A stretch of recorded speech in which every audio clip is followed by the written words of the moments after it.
रही संविधान बदलने की बात, अभी डिस्कस किया डॉक्टर साहब ने। संविधान बदलने का लेख किसी ने लिखा है जो प्राइम मिनिस्टर का कोई खास इकोनॉमिकल एडवाइजर है। मैंने कहा यार इकोनॉमिकल एडवाइजर तू अपना हिसाब किताब दे कि तूने इकोनॉमी बढ़ाने पे क्या काम किया, कौन से लेख लिखे, किसानों की आमदनी कैसे डबल हुई, डिस्पैरिटी कैसे कम हुई, आर्थिक असमानता कैसे घटी। अरे तेरा काम वो है, तनख्वाह तेने उस बात के लिए है, वरना तेरे पे तनख्वाह उल्टी लेनी पड़ेगी सरकार बदलने के बाद, रिकवरी करनी पड़ेगी। ये किसी प्राइम मिनिस्टर या किसी मंत्री के घर से पैसा नहीं आता, ये इस देश के आम आदमी का टैक्स का पैसा है। जो साबुन खरीदता है उस पर भी जब टैक्स देता है, वो सारा पैसा उस तनख्वाह को का हिस्सा है उसमें इकोनॉमिकल एडवाइजर को। इकोनॉमी की एडवाइस देना नहीं और तुम चले संविधान को बदलने। संविधान का एबीसी तुम्हें पता नहीं। संविधान में अमेंडमेंट करो ना, डंके की चोट पे डिस्कस करो। और डिस्कस करना, अमेंडमेंट करना मेजोरिटी के आधार पे नहीं होता। घर में कोई सोचे ना कि हम 5 आदमी हैं, मियां बीबी और बड़ा बेटा साथ हैं, जो मर्जी घर में करें, 2 छोटे बच्चे ना वो लठ मारेंगे गिर के। क्योंकि you have to decide after consultation with all. घर के सब लोगों की सलाह जरूर लेनी होगी, बाद में आप वोटिंग करवा सकते हैं। Voting is not democracy, majority is not the name of democracy. सबसे पहले हर मुद्दे को देश के सामने, पूरी पार्लियामेंट के सामने सबको डिबेट में हिस्सा लेने का मौका दोगे। ये कैसा समय आ गया है, तुम माइक बंद करने लगे हो लोगों का। पूरा देश देखता है। ये बात उसमें नहीं जाते हम कौन पार्टी का राज है किसका नहीं है। देश में लगातार शासन मानसिकता बढ़ती जा रही है। उसका मतलब है जो आदमी एक बार बन जाता है वो सोचता मैं जो कह रहा हूं वही चलना चाहिए। अरे डेमोक्रेसी में शासन नहीं चलता। इंडियन कॉन्स्टिट्यूशन व्यवस्था की बात करता है, और व्यवस्था के लिए इन महापुरुषों का जो हमने आज वो किया है, ये व्यवस्था लाने के मोड में थे। ये लोगों के विचार थे कि हर आदमी को कैसे एम्पावर किया जाए, उसको इस देश के 140 करोड़ पारिवारिक मुद्दों में कैसे शामिल किया जाए, लगातार कैसे भागीदारी हो। रिजर्वेशन इस देश में सिस्टम में भागीदारी का नाम है, क्योंकि समाज के सभी अंग स्वस्थ तभी रहते हैं जब हर जगह खून की सप्लाई भी सही होती रही, ऑक्सीजन की सप्लाई होती रही। तो समाज के सभी वर्गों का प्रशासन में, शासन में, व्यवस्था में हिस्सेदारी होने से क्या है, पूरा देश उसमें अपनापन ढूंढता है और अपनेपन के साथ लोग सामूहिक तौर पर इकट्ठे साथ साथ चलते हैं और ग्रोथ करते हैं। इसलिए रिजर्वेशन को खाली नौकरी का और ये टैलेंट से जुड़ा हुआ, कुछ लोगों ने देश में बहुत ये भ्रम फैलाया कि रिजर्वेशन में तो क्या है, पढ़े लिखों का हक मारा जाता है। जिसको रिजर्वेशन मिला या जिसको रिजर्वेशन भी नहीं मिला वो शिक्षा के नजदीक पहुंच गया किसी भी तरीके से। हर बच्चे ने, जिसको रिजर्व कैटेगरी भी कहते हैं लोग, उनके बच्चों ने वो कमाल किया कि वो जनरल कैटेगरी के बच्चों से भी ज्यादा नंबर लेके अब नौकरियां पाते हैं। इसे ये साबित हो गया कि ये भ्रम जो फैलाया जा रहा था समाज में कि रिजर्वेशन के सारे ही अच्छे पढ़े लिखे लोगों का या जो सही समझदार हैं इस देश में उनका हक मारा जा रहा है, ये नॉनसेंस, इससे बड़ी कोई नॉनसेंस नहीं थी और वो भ्रम दूर हो गया देश का। रिजर्वेशन एक भागीदारी है। अगर भागीदारी ट्रांसपेरेंसी के साथ वैसे ही हो जाए देश में तो किसी को रिजर्वेशन की क्या जरूरत है। ये रिजर्वेशन की मांग भी तब तक है क्योंकि समाज ये फील करता है कि पूरे समाज की भागीदारी नहीं है। घर में भी सबकी भागीदारी ना हो तो घर में भी झगड़ा होता है। तो भागीदारी सुनिश्चित करना का रास्ता रिजर्वेशन है। ये एक पॉजिटिव रास्ता है फिलहाल, जब तक समाज में वो ट्रांसपेरेंसी व उस तरह की व्यवस्था स्थापित नहीं हो जाती कि जब जो चाहे उसको ट्रांसपेरेंसी के आधार पे, योग्यता के आधार पे और सबकी भागीदारी हो, सब अपनापन फील कर सकें इस व्यवस्था में देश की, तब तक ये रिजर्वेशन एक बहुत बड़ा सही माध्यम और साधन है सभी की भागीदारी को सुनिश्चित करने का, जिसमें अभी भी गड़बड़ है। गड़बड़ इसलिए है क्योंकि अगर आप बैकवर्ड जिन लोगों को मानते हैं और उसके आधार पे, आर्थिक आधार पे या बैकवर्डनेस के आधार पे या सोशली बैकवर्डनेस के आधार पे रिजर्वेशन का कोई प्रोविजन है कॉन्स्टिट्यूशन में, तो बैकवर्ड्स कितने लोग हैं वो भी पता होना चाहिए। इस देश में तो झगड़ा इसी बात का चल रहा है कि उनकी गिनती हो या ना हो। स्टेट गिनती कराना चाहते हैं, सेंटर कहते हैं तो हमारा अधिकार, हम कराएं ना कराएं। इस तरह से ये सब साबित होता है कि देश में ट्रांसपेरेंसी नहीं, नीयत खराब है लोगों की और वो नीयत ठीक करने की जरूरत है। वो जिम्मेवारी उन लोगों की नहीं है खाली जिनको कुछ फायदा हो रहा है, उन लोगों का भी बोलने की ड्यूटी। आज जिनको लगता है मुझे फायदा हो रहा है चुप रहूं, तो कल को उस बात का नुकसान उनको भी उठाना पड़ता। जब रिजेंटमेंट होती है सोसाइटी में तो उसका नुकसान किस किस को होता किसी को पता नहीं। इसलिए हमेशा राइट बात के हक में खड़ा होने की duty, it is a fundamental duty of each and every citizen of India. अगर हम उस वक्त नहीं बोलते तो जब गलत समाज में होता है तब उसमें हमारी खुद की जिम्मेदारी होती है, किसी और की नहीं। लेजिस्लेचर जिसका काम है कानून बनाना संविधान के अनुरूप, कार्यपालिका जिसमें प्राइम मिनिस्टर से लेके ही द चीफ एग्जीक्यूटिव ऑफिसर और सारे मंत्री और सारा नीचे की bureaucracy. Number third, judicial system, judiciary. अब हो क्या रहा है, पार्लियामेंट में जो लोग हैं उनके ध्यान में ये लगातार रहता नहीं, शायद उनको पता भी नहीं, बहुत सारे लोगों को उसमें मनन मंथन चलता नहीं। जिस हिसाब से जनप्रतिनिधि चुने जाते हैं उसमें जुगाड़ करके सारा काम हो रहा है पूरे हर पॉलिटिकल पार्टी में। किसके बदले में कौन जीत सकता है, कौन किस कास्ट के वोट ले सकता है, कौन किस जाति के वोट ले सकता है। इसलिए उसमें आदमी गलत सलत कुछ भी हो चलता है, और वो गलत सलत आदमी प्रतिनिधि चुन तो जाते हैं, हमारे यहाँ चुनाव का जो भी तरीका है नो प्रॉब्लम, मगर उनके जहन में इस देश के संविधान को पूरा तो उनको पता ही नहीं ज्यादातर को। मगर उनको प्रियम्बल भी अगर याद है कि हम इस काम के लिए आए हुए हैं, जो प्रियम्बल में प्रस्तावना में जो इंडियन कॉन्स्टिट्यूशन में लक्ष्य रखा हुआ पूरे देश के लिए, पूरे देश की जनता को क्या चाहिए, पूरे देश की जनता के लिए किस तरह की व्यवस्था चाहिए, उसमें सारे न्याय की, बंधुता की, इक्वलिटी की सारी बातें हैं। अब उसमें जुडिशरी पे भी क्वेश्चन मार्क है। वो क्या क्वेश्चन मार्क है? हाई कोर्ट और सुप्रीम कोर्ट को सुओ मोटो पावर है। लोगों के फंडामेंटल राइट की सुरक्षा की गारंटी देना और संविधान को बचाना इन लोगों का काम है। ये लोग कितना काम कर रहे हैं? मैं ओपन मन से इस बात को कहता हूं, बार बार अंदर सुप्रीम कोर्ट में भी कहता हूं, 5% काम किया है। इनके 100 में से 5 नंबर है अभी तक। 75-80 साल इस देश को आजाद हो गए हैं और ये जुडिशियल सिस्टम पहले से चला आ रहा है। रिट जुरिडिक्शन जितना इन लोगों के पास है, उसके बावजूद भी क्या हो रहा है, ये काम क्यों नहीं कर पा रहे? उस प्रियम्बल में जो लिखा हो उसके अनुरूप रिजल्ट क्यों नहीं हो रहा? देश में अनइक्वलिटी बढ़ी है कि कम हुई है? इक्वलिटी की हम बात करते हैं, भाईचारा ज्यादा हुआ या कम हुआ है? अरे लिटरेसी तो बढ़ गई, मगर बाकी चीजें कहां पहुंची? कर लिटरेसी का मीनिंग क्या है?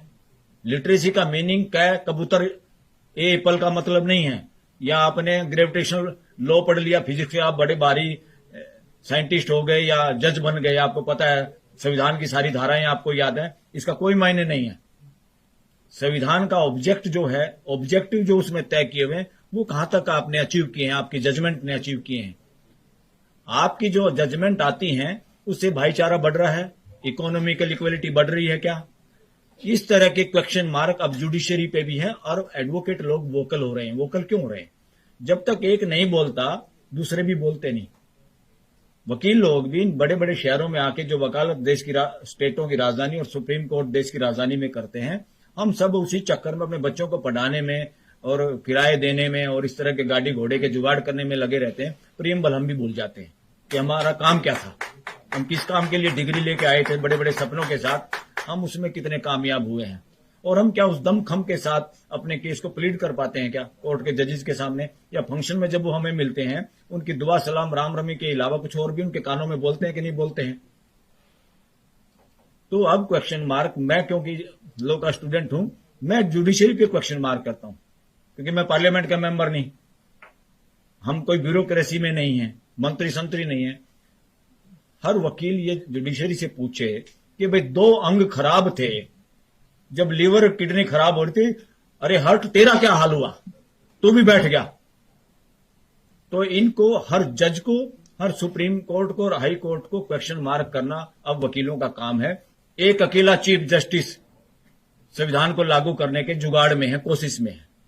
वो चीफ जस्टिस चंद्रचूड़ के बारे में कहा, ओपनली अब लोग वोकल हो गए हैं जजों के बारे में, सुप्रीम कोर्ट के बारे में। और सुप्रीम कोर्ट में हमारे यहां क्या होता है, सुप्रीम कोर्ट में जज वो आते हैं कि किस हाई कोर्ट का जज का रिप्रेजेंटेशन नहीं है। तो हमने बल्कि जस्टिस गवई के सामने एक दिन प्रोग्राम में, डॉक्टर अंबेडकर का जन्मदिन की जयंती हमने मनाई थी सुप्रीम कोर्ट लॉन्च में, वहां ओपनली कहा था ये धंधा, गोरख धंधा बंद करो सर। बोले क्या कि जो जज है भाई, यहां पंजाब हरियाणा हाई कोर्ट का रिप्रेजेंटेशन नहीं है, अब ये बात छोड़ दो आप, किस हाई कोर्ट का रिप्रेजेंटेशन है। अब इस बात का ध्यान रखो किस समाज के अंग का रिप्रेजेंटेशन नहीं है सुप्रीम कोर्ट में। ये गदर फंड नहीं चलेगा अब इस देश में। तो उसके लिए हम सबको वोकल होना पड़ेगा, इकट्ठे होना पड़ेगा। देन जब प्रेशर बनाते हैं, जब बात को रखते हैं बार बार, तब इंप्लीमेंट होती है। और बड़ी बात यह है कि जब इक्वेलिटी और डिग्निटी की बात करते हैं, प्रोफेसर रतनलाल जीते जागते उदाहरण हैं, जो अपने कॉलेज में इनकी प्रमोशन तक रोकने का काम सिस्टम कर रहा है।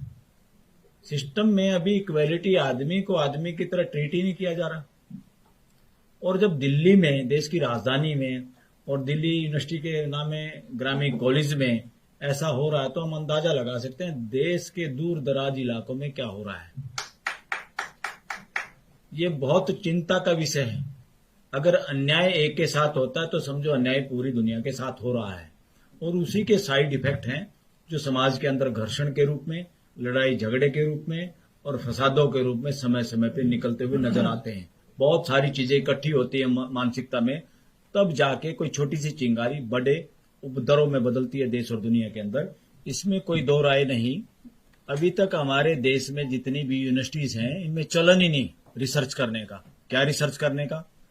हमारे वकील लोग भी अपने बच्चों को इंग्लैंड में, यूएस में, बाहर की यूनिवर्सिटियों में एलएलएम कराने में गर्व महसूस करते हैं इंडिया की बजाय। क्या कारण है?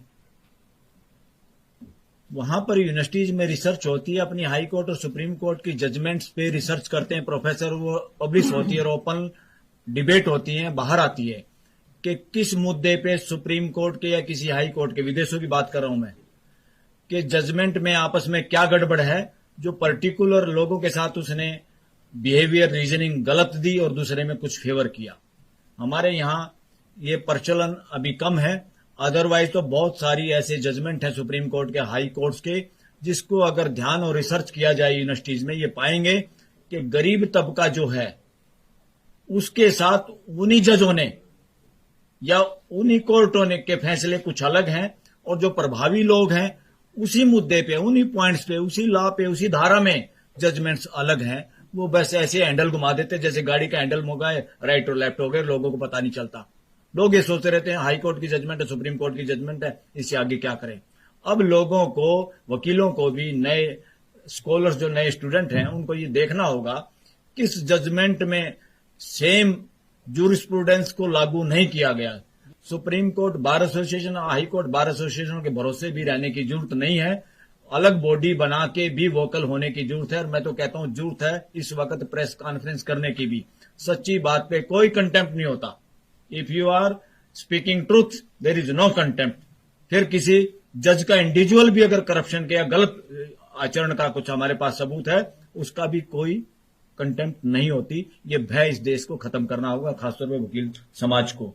जमानतों के केस में भी अक्सर वकील लोग डिस्कस करते हैं। गरीब गुरबे या जिनको कमजोर जातियां समझते हैं लोग, उनके लोग जेलों में ज्यादा हैं और लंबे समय तक पड़े रहते हैं, उनको जमानत नहीं मिलती, सुप्रीम कोर्ट तक भी डिसमिस हो जाती है। और जो प्रभावी लोग हैं उनकी जमानतें भी अगर देखेंगे कि उन्होंने कितने समय में जमानत मिली, कितने वक्त वो जेल में रहे, ये रिसर्च का मुद्दा इस देश के लिए। डिस्क्रिमिनेशन आज प्रशासन में नहीं है, जुडिशियल लेवल पे भी हमें चेक करना है और उसको रोकना होगा। इसी का नाम है राइट टू एक्सप्रेशन, कि आदमी के जो विचार हैं या जो मन में है वो परिवार के सामने कह पाए और परिवार पेशेंस के साथ उसको सुन पाए, रिएक्शन ना करे, रिस्पॉन्स दे। यही राइट टू एक्सप्रेशन है। अब हो क्या रहा है, इस राइट टू एक्सप्रेशन के लिए हमने एक प्रोग्राम किया था कुछ दिन पहले। उससे पहले पूरे देश में ये स्थिति थी को खुल के बोलना ही नहीं चाह रहा था। अब ये सोचते हैं भाई खुल के कौन बोलेगा, खुल के कोई देश में सत्ता पक्ष विपक्ष ही नहीं बोलेगा, ये देश के आम लोग बोलेंगे। तो हमने एक राइट टू एक्सप्रेशन पे प्रोग्राम किया और उसमें सभी जो सुप्रीम कोर्ट के अंदर लाइसेंस शुदा पत्रकार बैठे हैं, टीवी के, इसके प्रिंट मीडिया के, सबको हमने निमंत्रण दिया। सब बड़े खुश हुए। अगले दिन मैंने कहा भाई कितने लोग आएंगे? उन्होंने कहा सर आएंगे हम सब लोग, हमें बोलने का भी मौका देना। मैंने कहा आप लोगों को 2 का मौका मिलेगा। तीसरे दिन मैंने कहा भाई वो 2 कौन बोलेंगे? वो सारे चुप। बोले जी हमें तो आना भी मुश्किल है। भाई क्यों आना मुश्किल है? क्यों हमें परमिशन लेनी पड़ती है अपने चैनल से, मीडिया हाउस से। हम नहीं, आप प्रोग्राम में भी आ सकते, मगर तुम छुप के आ जाना। बोला कोई फोटो ले लेगा, पता चल जाएगा वहां गए थे। तो ये पत्रकारों का हाल है इस देश के, जिनको कहते हैं लाइसेंस शुदा गुंगे लोग। उसका नाम है गोदी मीडिया। तो ये सिचुएशन है। अब बेचारे बच्चे आए थे कि पत्रकार बनेंगे, देश के सामने सारी बातें रखेंगे। वो अपनी रोजी रोटी के चक्कर में वो भी इसी तरह गूंगे हो गए जैसे मेजोरिटी ऑफ एडवोकेट हो गए। कि मेजोरिटी ऑफ एडवोकेट कहां बोल पाते हैं। हमारा काम बोलना है कि देश में कोई भी समस्या होती है, बार का मतलब क्या है, खाली मेंबरों के सुविधाओं के लिए नहीं। सुप्रीम कोर्ट की बार उस वक्त अगर ना खड़ी हो कि जब देश सुनना चाहता है कि वकील इस वक्त क्या बोल रहे हैं। सुप्रीम कोर्ट अगर अपने जजमेंट के जरिए नहीं बोलती, वो गूंगी अगर हो जाती है, तो सुप्रीम कोर्ट बार के लोगों को, मेंबरों को, एडवोकेट्स को बोलना चाहिए। अगर एससीबीए भी नहीं बोलती तो कुछ लोग ऑर्गेनाइजेशन बना के बोलें तो देश को राहत मिलती है कि कोई बोल रहा है।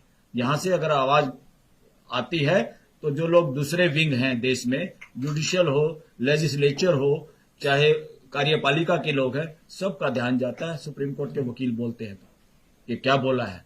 तो क्योंकि सुप्रीम कोर्ट कल 2-3 दिन पहले, 2-4 दिन पहले की बात है, कोई एक प्रोफेसर आ गया, शायद प्रोफेसर था, वो 370 में उसने हिस्सेदारी की।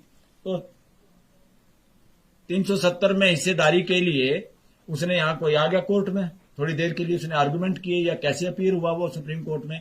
अरे भाई कोई बात नहीं, 370 का मुकदमा है, कोई देश में जंग थोड़ा छिड़ रही है, कोई मुद्दा है सुप्रीम कोर्ट के आया, उसमें डिस्कशन थे। किसको डर है, क्यों डर है भाई?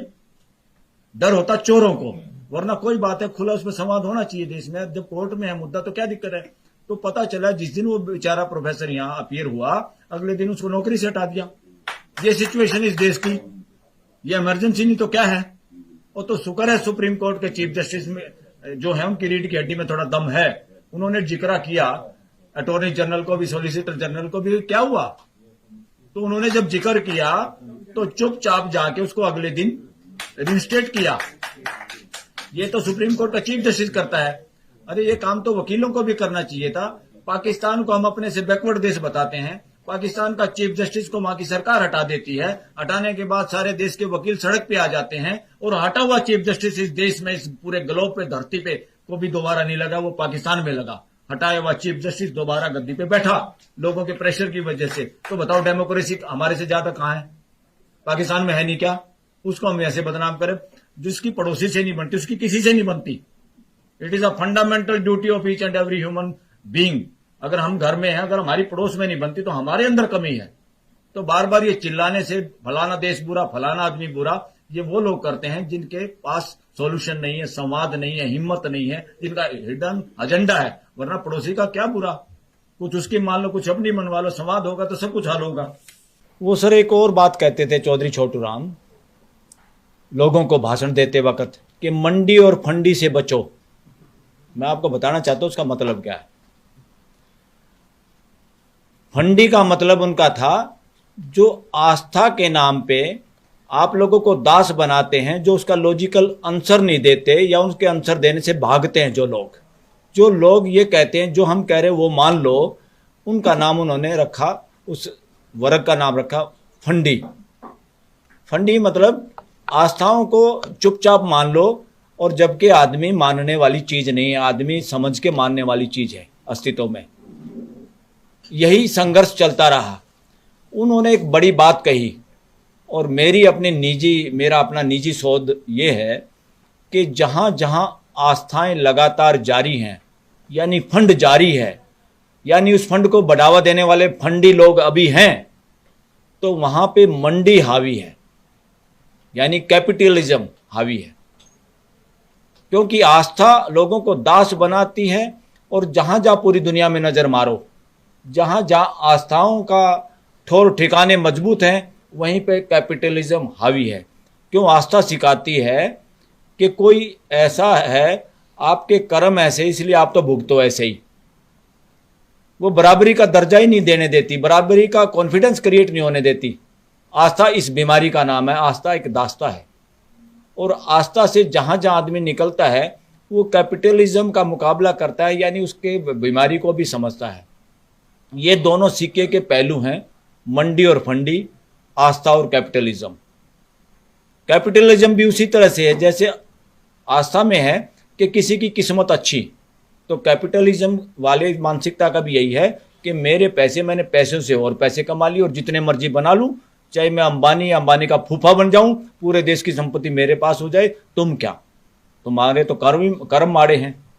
तो ये नॉनसेंस अब चलने वाली नहीं है, क्योंकि एग्जिस्टेंस में कोई भी नौकर और मालिक का रिश्ता ही नहीं है अस्तित्व में। हमने ही कहानियों में शेर को जंगल का राजा बना दिया, वरना बंदर तो बहुत बार उसकी बेइज्जती करता है और वो चुपचाप चलता हुआ नजर आता हमारे को शेर। ये आदमी ने कहानियां गढ़ रखी हैं अपनी मानसिकता के अनुसार, क्योंकि उसकी मानसिकता जब शासन की होती है तो जंगल का शेर का भी शेर को मालिक बना देते हैं कहानी में। तो कहानी जानवरों की लागू इंसानों पे करना चाहते हैं, ये नहीं होगा। इसका वक्त आ गया है, समाज इससे आगे बढ़ेगा। और साथियों, एक और बात, हमारे कॉन्स्टिट्यूशन में आस्था की भी बात है और साथ में फंडामेंटल राइट की बात है।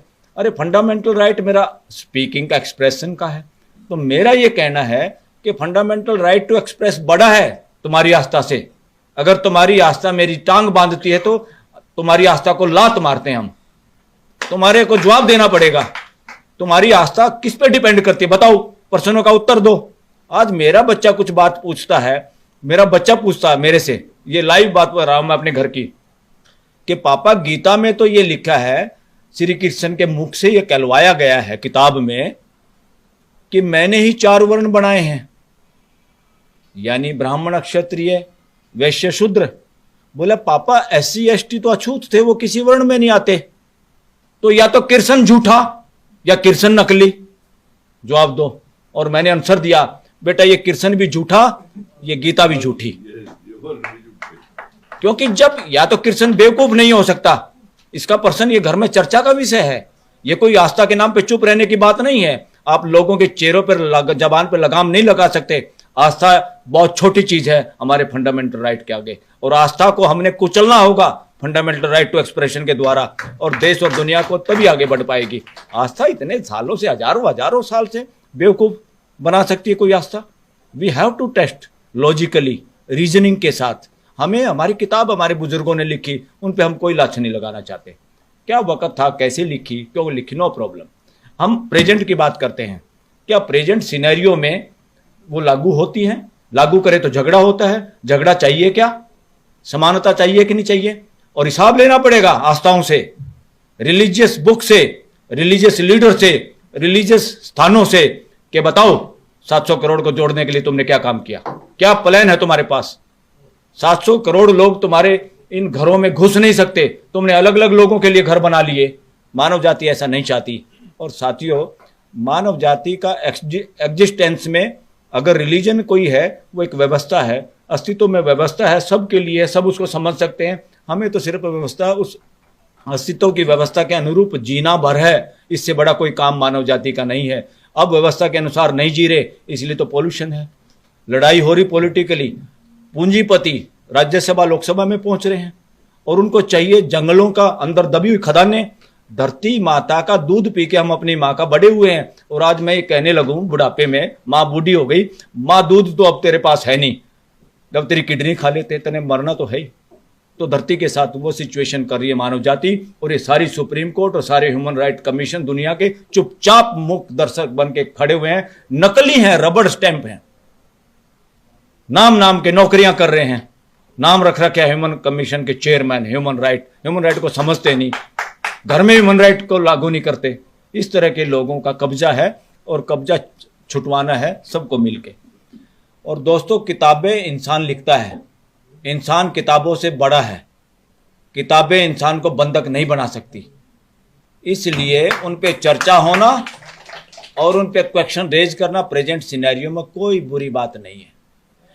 उन पे क्वेश्चन ही ना रेज करें, फिर तो आप और हम इंसान हैं या तोते हैं, पिंजरे के तोते, के तोते की तरह बोलना आपको। बस यही है शासन मानसिकता, कि मैंने जो कह दिया उसको आप काट नहीं सकते। तो हमारे बुजुर्गों ने जो किताबें लिखी हैं, वो किताबें न केवल एक सेक्ट की है, एक धर्म की है। ये धर्म कुछ नहीं है, ये रिलीजन है, ये संप्रदाय है। धर्म एक व्यवस्था है जिसमें पूरी मानव जाति समाती है, वो धर्म है। ये सारे संप्रदाय, इनको धर्म भी मत कहा करो ना, इनको धर्म सोचो कि मेरा धर्म भ्रष्ट हो गया, उसका धर्म भ्रष्ट हो गया। कोई घंटे का धर्म भ्रष्ट नहीं हुआ किसी का। हाँ, बहुत जल्दी धर्म भ्रष्ट हो रहे हैं। धर्म भ्रष्ट नहीं हो रहे, मानसिकता भ्रष्ट हो रही है हमारी। धर्म कोई भ्रष्ट नहीं होता। साथियों, एक तो ये दोनों कंसेप्ट बिल्कुल गलत है, इनह्यूमेन है। रूल ऑफ लॉ या रूल ऑफ डेमोक्रेसी, रूल तो कतई मिटाना है। रूल तो बच्चा भी नहीं चाहता मां का रूल अपने ऊपर। ये एक व्यवस्था है म्यूचुअल सपोर्ट की, उपयोगिता पूरकता की, पूरा अस्तित्व वैसे ही काम करता है। तो रूल ऑफ लॉ नहीं चाहिए, सिस्टम ऑफ लॉ चाहिए। शासन नहीं चाहिए, व्यवस्था चाहिए। और ये मैं क्यों ऐसा जिक्र कर रहा हूं, विद इन 1 मंथ हम एक और सेमिनार करना चाह रहे हैं, बड़े जगह पे करेंगे, जिसमें सीधा आह्वान होगा पूरे देश को, अब शासन नहीं व्यवस्था चाहिए। अब शासन नहीं व्यवस्था चाहिए। डिग्निटी नहीं है, या डिग्निटी ऑफ लेबर ही नहीं देश में। बेड़ा गर्क हो गया देश का। और इस देश को सब ने मिलजुल के आगे, कोई एक मसीहा आएगा, इस फ्रॉड में मत फंसो। एक मसीहा के चक्कर में तो हमने आज तक अपना शोषण करवाते रहे। कोई अपने को हीन समझता रहा, कोई दीन समझता रहा, कोई मूर्ख समझता रहा, किसी को मूर्ख कहते रहे। तो एक मसीहा वसीहा का चैप्टर खत्म, पूरा कांटा, 100% नॉनसेंस बात। और ऐसे ही कोई एक आदमी, एक नेता ही कल्याण करेगा, बिल्कुल कांटा। शासन नहीं है, शासन मानसिकता है। ये बदमाशी बंद करनी पड़ेगी देश में, और व्यवस्था इसकी जगह पे चाहिए। शासन नहीं व्यवस्था। आप सबका आह्वान करते हैं, सब साथियों का सहयोग भी चाहिएगा। उसमें हम सब पॉलिटिकल पार्टी के भी लोगों को, सबको बुलाएंगे, इंक्लूडिंग शासन, अपोजिशन, कोई भी है जिसका दिल करे वो आए, हम सबको बुलाएंगे। और सबके सामने ये कहेंगे, ये शासन वासन की मानसिकता से बाहर निकलो, आप क्लास अटेंड करो इस बात की। कॉन्स्टिट्यूशन व्यवस्था चाहता है। ये ड्रामेबाजी बहुत हो गई है। President of the India, prime minister of the India, बाकी बेवकूफ ऑफ द इंडिया है। चीफ जस्टिस ऑफ इंडिया, बाकी बेवकूफ। न्याय के नाम पे जजमेंट सारी है, न्याय नहीं हो रहा। यहां पे क्या हो रहा है, जजमेंट आ रही है, 2 पड़ोसियों का झगड़ा हुआ, एक के पक्ष में फैसला आ गया, दूसरी अदालत में उल्टा हो गया, तीसरी में फिर कुछ और हो गया। सुप्रीम कोर्ट तो आते आते वो मुकदमे लड़ने वाले बूढ़े हो गए, कुछ तो मर गए। वो पड़ोसी से पड़ोसी बात नहीं कर रहा, 2 भाई बात नहीं कर रहे। सुप्रीम कोर्ट को चिंता नहीं, हाई कोर्ट को चिंता नहीं। अरे 2 भाई हैं, इनको मिलाना है, बेवकूफ हो, इनको तोड़ना नहीं है, न्याय करना है, फैसले नहीं करने हैं। तो सुप्रीम कोर्ट, हाई कोर्ट में किसी में भी कम से कम, नीचे की अदालत की तो हिम्मत ही नहीं। उनको तो ऊपर से जैसे बोलेंगे उसको फॉलो करना है। पावर है तो हाई कोर्ट और सुप्रीम कोर्ट के पास है, जो अलग रास्ता बना सकती है। अरे भाई, हमें फैसला नहीं चाहिए, हम तंग आ गए तुम्हारे फैसलों से। और इनका ठिकाना भी थोड़ा नीचे करना पड़ेगा। ये जो ऊपर बिठा रखे हैं ना, इनको बराबर में करना होगा, भागीदारी करनी होगी। इसलिए मीडिएशन अब लोगों को पसंद है। मीडिएशन में दोनों पार्टियां सामने बैठती हैं, वकील बैठता है, क्योंकि जजों ने भी समझ लिया, वो ये तो नहीं चाहते हमारी नौकरी खराब हो, वो नौकरी सुरक्षित रखना चाहते हैं। पर उनके समझ में आ गया हमारे बस का कुछ नहीं है, हम इस देश के साथ न्याय नहीं कर सकते, नौकरी कर सकते, पेंशन ले सकते हैं। और बहुत सारे जजेस तो इतनी लंबी लंबी जीभ निकाले रहते हैं आफ्टर रिटायरमेंट, अपॉइंटमेंट के चक्कर में। इंडिपेंडेंस कहाँ रहेगी भाई? जब मेरे कोई मैं जीभ निकाल रहा हूं तो मैं कैसे बोल पाऊंगा? तो सारी की सारी ये अपॉइंटमेंट, इस तरह के जो एक्ट बना रखे हैं, इनको दाना डालने के लिए सारे तो ये बकवास बंद होनी चाहिए। इसके लिए हमें बोलना पड़ेगा। एससीबीए नहीं बोलेगी। एससीबीए का प्रेसिडेंट सेक्रेटरी हो सकता ना बोलें, क्योंकि सरकार के साथ मिलकर या प्रैक्टिस चमकाने के लिए मोटी मोटी फीस लेकर नोटिस कराने के जाल में उलझा हुआ है वकील बिरादरी। देश तो इंतजार कर रहा है कि वकील कुछ करेंगे। बातों बातों में कहते हैं आज़ादी में वकीलों ने ये कर दिया, फलाना कर दिया। अरे 75 साल की आज़ादी में क्या किया, उसका हिसाब दो देश को। पहले तो कर दिया